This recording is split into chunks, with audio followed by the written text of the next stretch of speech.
दोस्तों, कैसे हैं आप सब लोग। उम्मीद करता हूं आप सब लोग अपने अपने घरों में बिल्कुल सुख शांति से और हेल्दी होंगे।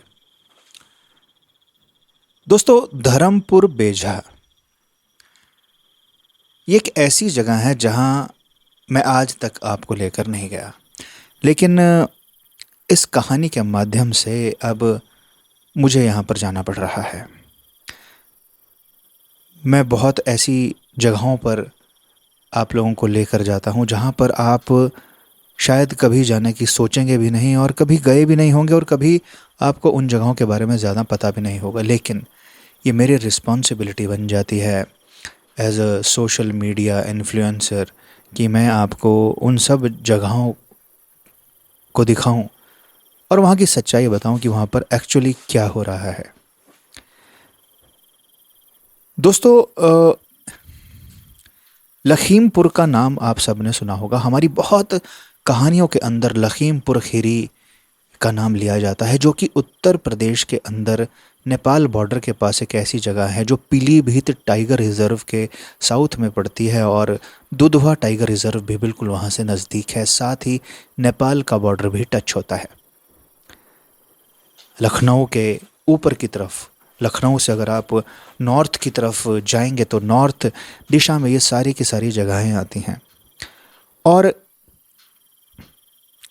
लखीमपुर और बहराइच के बिल्कुल सेंटर में अगर हम ट्रायंगुलर, ऐसे में अगर एक ट्रायंगल खींच दूं तो जो ये पॉइंट है, ये मान लो लखीमपुर है, ये बहराइच है, तो ये जो जगह है, ये जगह है धर्मपुर बेझा करके एक बड़ा ही मामूली सा गांव। अब मामूली इसलिए है क्योंकि कोई फेमस चीज़ है नहीं यहाँ पर, लेकिन दोस्तों जो लोगों की ज़िंदगी है वो नॉर्मल आप और मेरी जो ज़िंदगी चल रही है उससे कहीं ज़्यादा प्रॉब्लमेटिक ज़िंदगी है यहाँ पर लोगों की।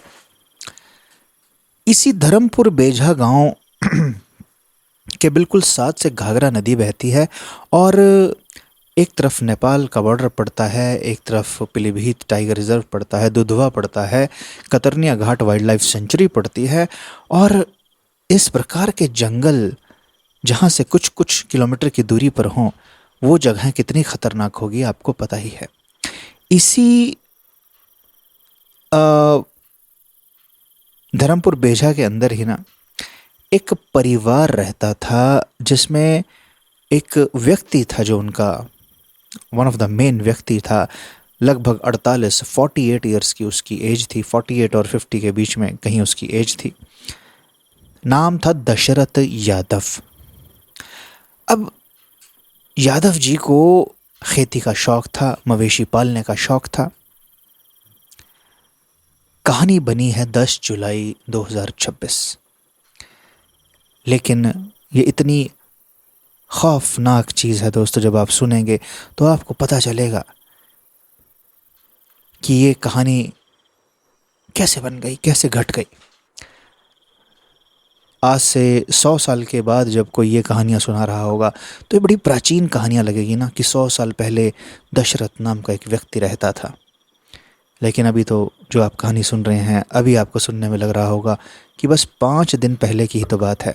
आज 15 जुलाई है, 10 जुलाई की तो बात है। लेकिन चाहे कहानी लेटेस्ट हो चाहे पुरानी हो, उसका क्रक्स, उसका दिल, उसकी धड़कन, उसकी नब्ज़ तो एक जैसी ही रहती है। चाहे आप आज सुने, चाहे उसे 300-400 साल बाद सुने, बस थोड़ा सा थ्रिल बढ़ जाता है कि हाँ, पुरानी कहानी है। दोस्तों, फिर से मैं धर्मपुर बेझा गांव पर ही आ रहा हूँ। गर्मी बहुत है, आपको सबको पता है। मॉनसून उस तरीके से आया नहीं है जिस तरीके से मॉनसून को आ जाना चाहिए था।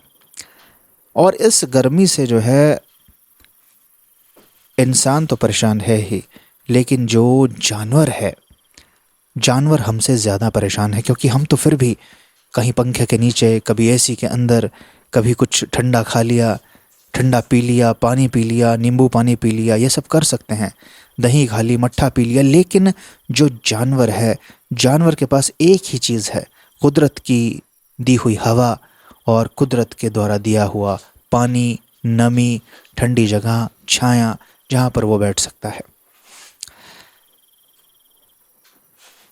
अब 10 जुलाई को भी कुछ ऐसा ही सीन था धर्मपुर और बेझा गांव के अंदर। गर्मी बहुत ज़्यादा थी, लेकिन चाहे जितनी भी गर्मी हो, जो किसान होता है ना, अब किसान को अ, अपनी फसल और अपने मवेशी वो जान से भी ज़्यादा प्यारे होते हैं। इन गाँव के अंदर, जैसे ये धर्मपुर हो गया गांव, लखीमपुर हो गया, इस प्रकार के जो गांव होते हैं जो जंगलों के पास रहते हैं, वहाँ पर वाइल्ड लाइफ एनिमल और ह्यूमन कॉन्फ्लिक्ट बड़े कॉमन होते हैं। चाहे उनके जहन में कोई भी कहानी चल रही हो, लेकिन उनको अपनी दिनचर्या वैसे ही कायम रखनी होती है, वैसे ही सब कुछ करना होता है, क्योंकि अगर वो लोग इन कहानियों से डर गए तो फिर सांस लेना उनके लिए दूभर हो जाएगा। चाहे दशरथ यादव को भी और उसके परिवार को भी, और वहाँ रहने वाले धर्मपुर बेझा गांव में रहने वाले सभी लोगों को पता था कि यहाँ पर क्या चल रहा है, लेकिन फिर भी लोगों को अपना काम तो करना ही था। सबको पता था कि रात को बाघ की आवाज़ें, पिछले कुछ महीने पहले तेंदुए का हमला, उससे पहले फिर बाघ द्वारा कई औरतों को मार कर खा जाना, किसी का सर अलग कर देना, किसी की बाजू खा जाना, ये सब उनके जहन में होता है। लेकिन करें तो क्या करें दोस्तों, काम तो करना ही है ना। 10 जुलाई को भी दशरथ यादव भरी दोपहर के अंदर, कड़कड़ाती जला देने वाली जो धूप थी, उसके अंदर बैठे हुए अपने घर के अंदर भी यही चीज़ सोच रहे थे कि क्या करना है। और ऐसे मौके पर किसान के दिमाग में ना जंगली जानवर का खतरा नहीं चलता, बल्कि खतरा चलता है कि लाइट आई होगी कि नहीं, पानी चल पाएगा कि नहीं, पानी किससे उधार लूं, पानी चलाने के लिए पाइपलाइन किससे लेकर आऊँगा, क्योंकि पैसे नहीं होते, सब कुछ मांग कर ही, इधर उधर से करके ही करना पड़ता है एक गरीब किसान को। जो एक संपन्न किसान है उसके पास तो सब कुछ होता है, नौकर चाकर, वो तो सिर्फ बस कह देता है कि ये ऐसे कर देना, वो वैसे कर देना। लेकिन जो छोटा किसान है दोस्तों, वो बहुत लिमिटेड रिसोर्सेज होते हैं उसके पास। दशरथ यादव भी अपने घर के अंदर बैठकर यही सोच रहे थे कि आज मुझे क्या करना है। दिन था 10 जुलाई 2026 का, 5 दिन पहले कड़कड़ाती धूप। अभी अभी उन्होंने दोपहर का खाना खाया था। दोपहर का खाना खाकर थोड़ा सा आराम करा ही था कि दिमाग कह रहा था कि ये आराम का समय नहीं है, बल्कि काम का समय है। दशरथ यादव और उसका जो परिवार था, उन्होंने धान की नर्सरी लगाई हुई थी अपने खेतों के अंदर।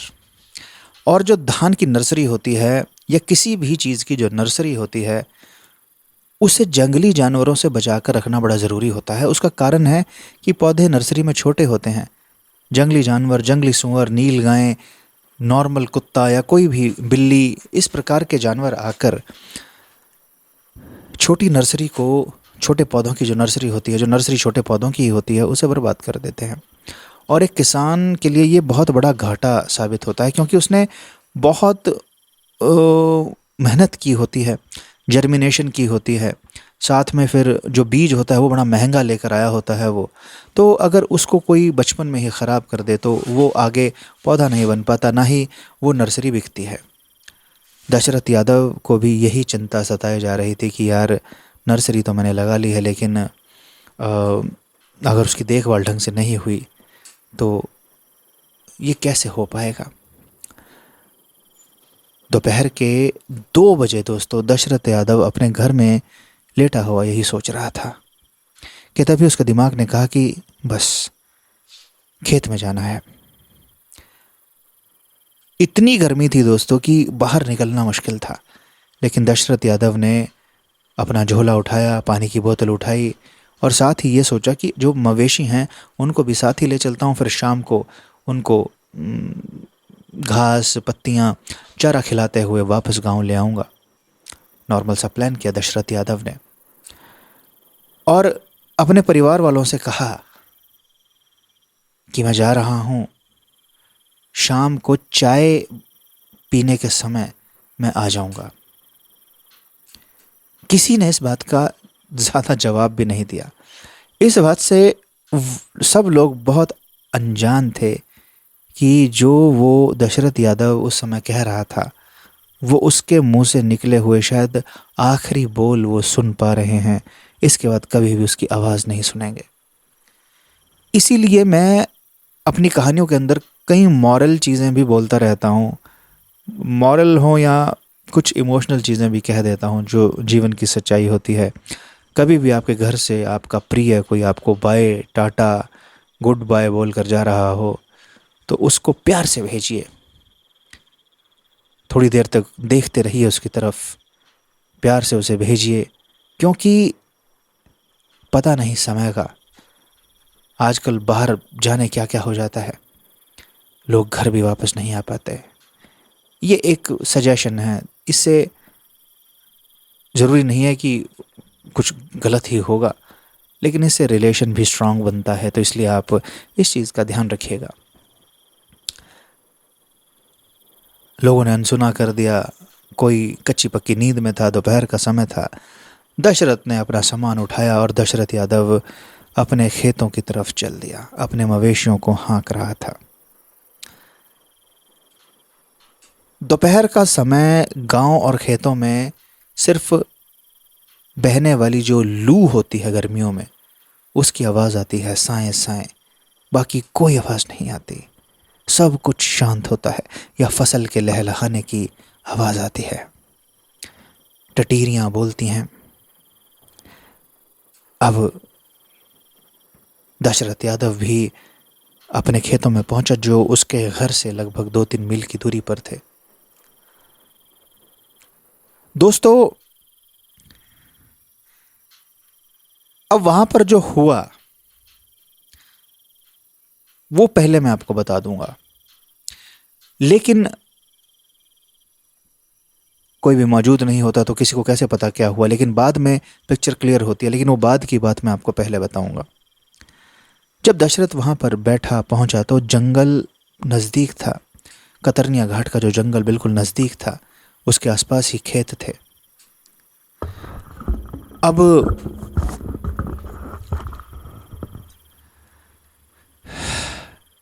जब ये वहां पर पहुंचा दोस्तों, तो बिल्कुल शांति थी। जैसे मैंने आपको पहले बताया, केवल टटीरी की आवाज़ दूर से आ रही थी। वो अपने अंडों को बचाने की कोशिश कर रहे थे। इसके मवेशी आसपास चर रहे थे। उनके चरने की भी आवाज़ नहीं आ रही थी, क्योंकि बहुत तेज़ लू चल रही थी, हवा बहुत तेज़ थी। फसल के लहलहाने की आवाज़ आ रही थी। जो दशरथ यादव था, दशरथ यादव एकदम चुपचाप बैठकर ये सब कुछ देख रहा था, जैसे इन जनरल नॉर्मली वो हमेशा किया करता था। उसने अपनी बीड़ी निकाली, बीड़ी पी। अक्सर गांव के लोग खेतों में बैठकर जब मवेशी चराने जाते हैं और इस प्रकार का काम करने के लिए जाते हैं, तो बीड़ी ज़रूर पीते हैं। उसने बीड़ी निकाल कर पी दोस्तों। अब उसे कुछ नहीं पता चला कि क्या हुआ, लेकिन मैं बताता हूं क्या हुआ। जहां पर उसकी नर्सरी थी धान की, उसके बिल्कुल साथ लगता हुआ जो जंगल था ना दोस्तों, वहां पर एक बहुत बड़ा टाइगर आराम से आराम कर रहा था। लेकिन जब खेत के अंदर हलचल दिखी, तो उसने भी देखा कि क्या चल रहा है। अब जो बाघ हैं वो आदमखोरी की तरफ तो बढ़ ही गए हैं, क्योंकि वहां पर मवेशी थे, वो मवेशी पर भी हमला कर सकता था। लेकिन नहीं दोस्तों, पीछे से वो बिल्कुल आवाज़ किए बगैर दबे पांव आ रहा था, आगे बढ़ रहा था। दशरथ को बताने वाला कोई नहीं था। दशरथ सिर्फ अपने कश बीड़ी के फूंक रहा था, अपने मवेशियों की तरफ देख रहा था। लेकिन वो एपेक्स प्रेडेटर जो उसके पीछे था, वो उससे बिल्कुल अनजान था। दबे पांव बाघ आया और सीधा पीछे से ही दशरथ की गर्दन पकड़ ली। दशरथ को वहीं पर भंभोड़ दिया। लेकिन उसने सिर्फ भंभोड़ा ही नहीं दोस्तों, आप मानेंगे उसने क्या किया। वो दशरथ को उठाकर जंगल में ले गया और जंगल के अंदर भी वो उस जगह से 4 किलोमीटर, एक बड़ी ही, कहने की बात है, एक बड़ा डिस्टेंस होता है दोस्तों 4 किलोमीटर। अगर मैं आपको कह दूं ना, अगर आपका वज़न मान के चलें 60-70 किलो है और मैं आपको कहूं कि सिर्फ 10 किलो का एक पॉलीथीन मैं दूंगा, उसके अंदर कुछ सब्जी डालूंगा, सिर्फ 10 किलो, 7वां हिस्सा आपके वज़न का, और इसे लेकर आपको 4 किलोमीटर चलना है इतनी गर्मी में, तो हालत टाइट हो जाएगी। वहीं पर बाघ एक 70-80 किलो के इंसान को अपने जबड़ों में उठाकर 4 किलोमीटर कतरनिया घाट के जंगल के अंदर ले गया दोस्तों। सोचने में, सुनने में बड़ा ही नॉर्मल लगता है कि बाघ है ले जा सकता है, लेकिन फिर भी बहुत बड़ा टास्क है ये।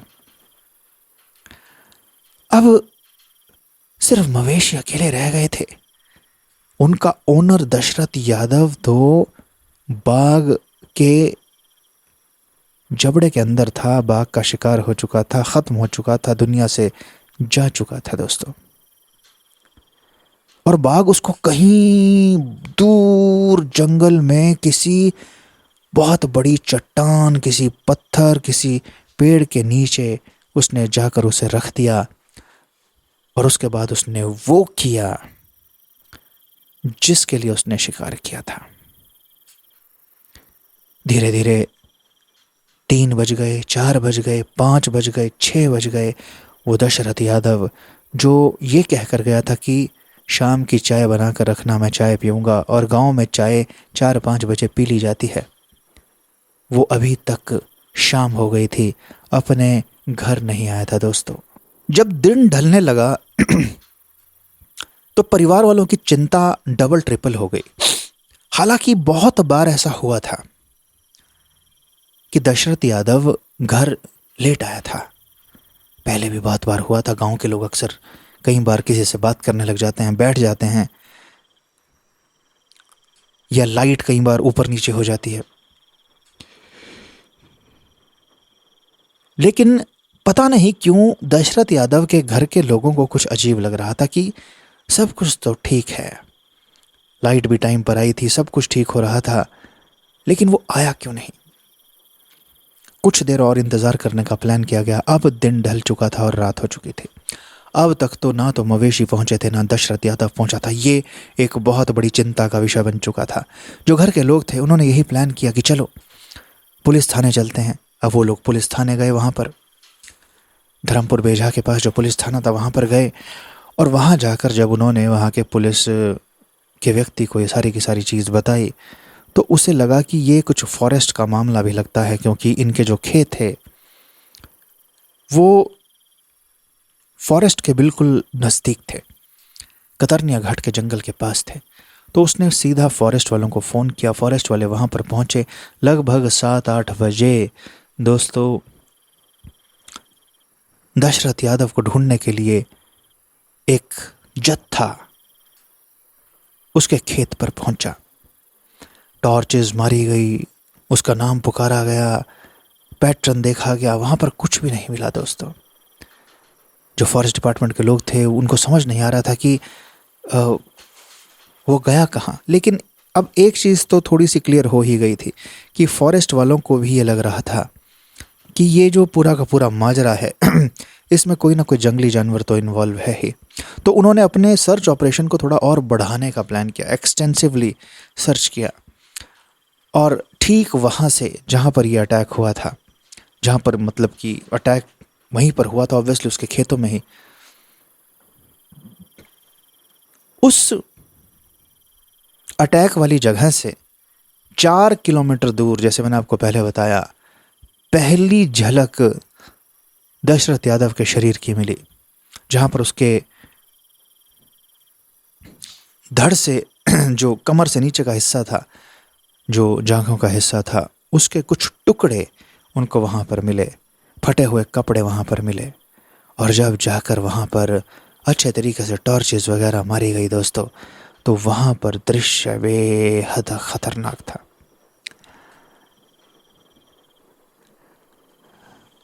वहाँ पर दोस्तों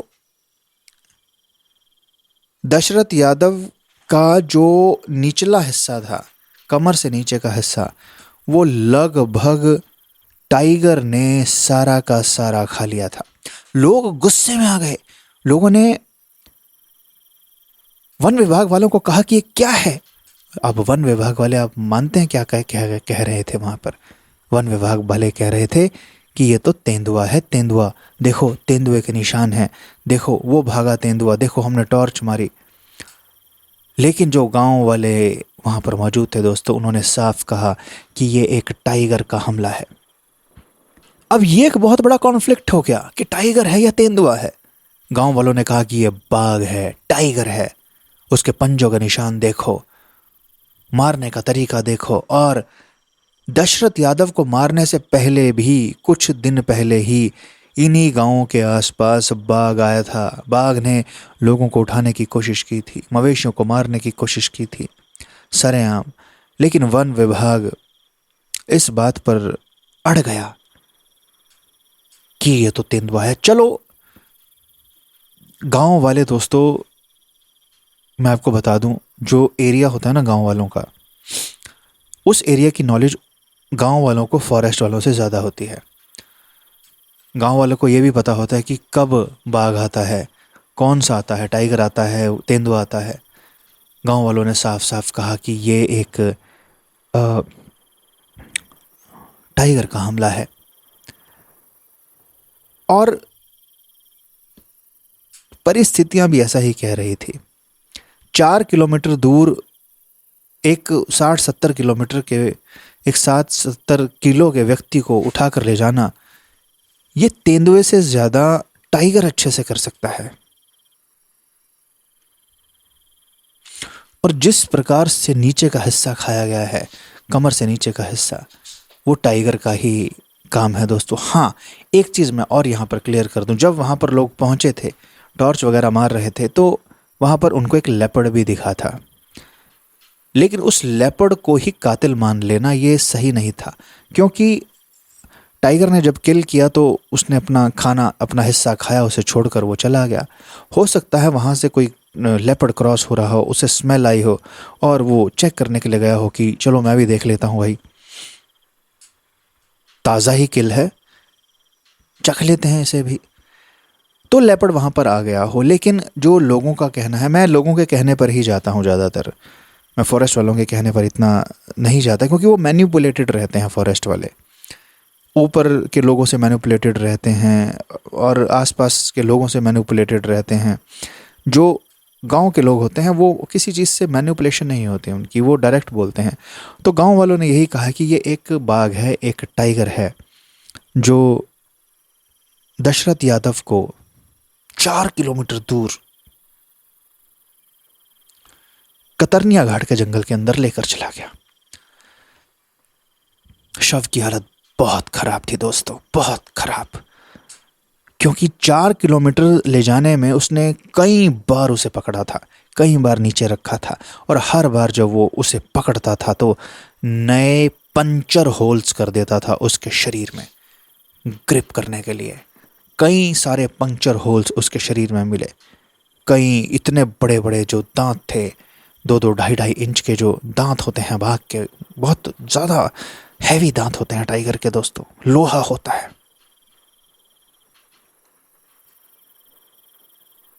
वो फाड़ देता है सब कुछ, तोड़ देता है वो।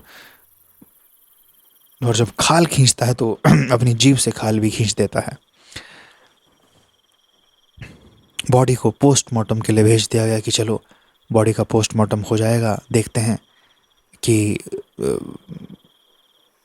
कंफर्म करते हैं सब कुछ कि ये कैसे हुआ, कौन से जंगली जानवर का इसमें अटैक है। लेकिन जो गांव वाले हैं, गांव वालों ने साफ कर दिया है कि बहुत बार हमने वन विभाग को ये बोला कि हमारे इलाके में एक टाइगर घूम रहा है, लेकिन वन विभाग वालों के माथे पर जूं ही नहीं रेंगती। टाइगर ने पहले भी यहाँ पर बहुत सारे हमले किए हैं।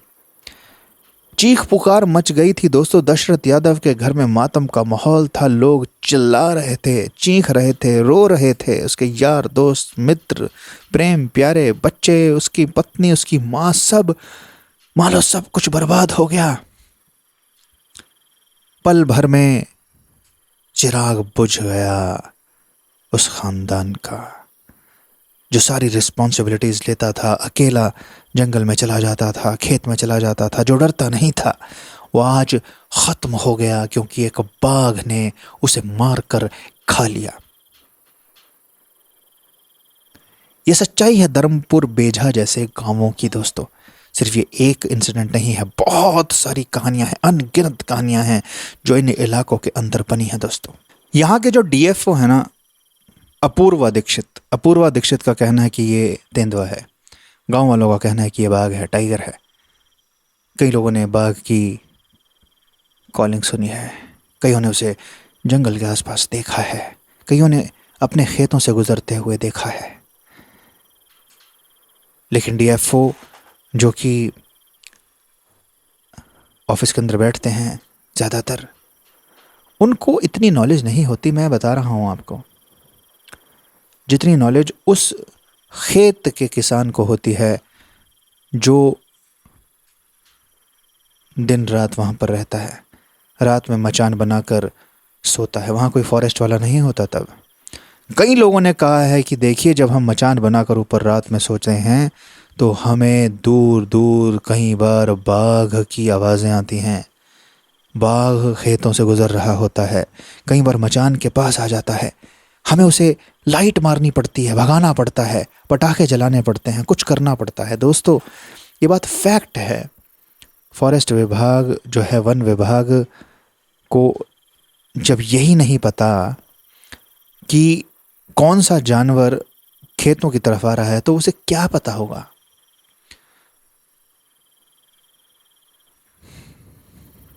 आपका जो काम है, आपका काम यही तो है ना, तभी तो रेडियो कॉलर्स ये वो सब कुछ चल रहा है। लेकिन जब आप अपना काम ढंग से नहीं करेंगे तो आपको पता नहीं होगा कि वहाँ पर क्या है।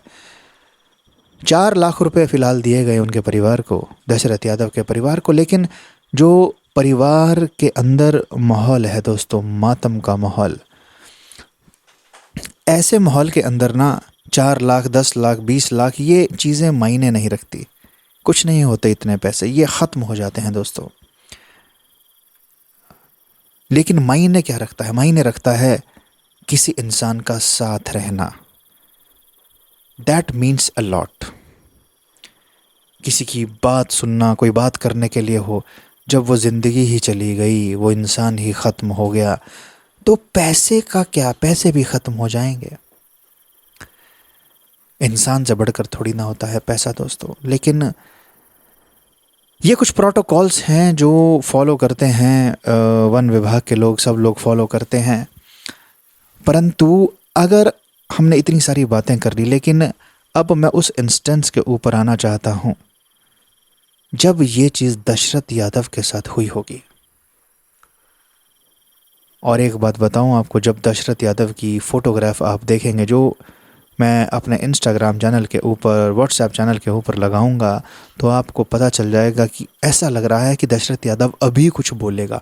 उसकी आंखें भी पूरी तरीके से बंद नहीं हैं दोस्तों, जबकि वो मर चुका है। उसके नीचे का हिस्सा बाघ खा चुका है। वो उसकी आंखें भी खुली हुई हैं, मानो वो बस देखते देखते ही मर गया। अपने निचले हिस्से को देख भी नहीं पाया, बस दर्द में कराह कराह कर उसकी मौत हो गई। ये बहुत बड़ी बात है दोस्तों, बहुत बड़ी बात। वो इंसान जो अकेला जंगल में बैठा था, अपने खेत में बैठा था, जंगल भी मैं गलत वर्ड यूज़ कर रहा हूँ, जो अपने खेत में बैठकर मवेशी चरा रहा था, धान की फसल अपनी नर्सरी देखने के लिए आया हुआ था, उसको जब पीछे से झपट्टा मार कर टाइगर ने पकड़ा होगा।